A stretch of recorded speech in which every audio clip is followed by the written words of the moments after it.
Napakamot ulo ang isang concerned citizen matapos tumambad sa kanyang hindi lang isa, hindi lang dalawa, kundi tatlong malalaking harang sa kalsada sa Bamboo Grove sa Calamba, Laguna. Sa anonymous post nito na ipinadaan sa Parkeserie, isang online platform kung saan nagpapahayag ng rants ang mga netizen kaugnay ng mga paglabag sa batas trapiko, makikitang extension ng tila isang botehan sa kalsada.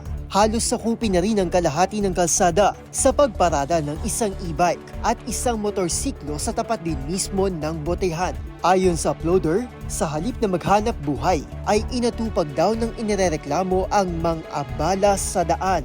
Matagal na niya itong inescalate sa Homeowners Association, ngunit tila wala umanong balak ang pamunuan na tugunan ng issue. Dinumog naman ang comment section ng iba't ibang hirit at hinaing mula sa online community.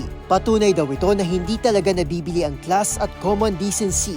Hinala pa ng isang ito, posible rin daw na walang business permit ang naturang botehan.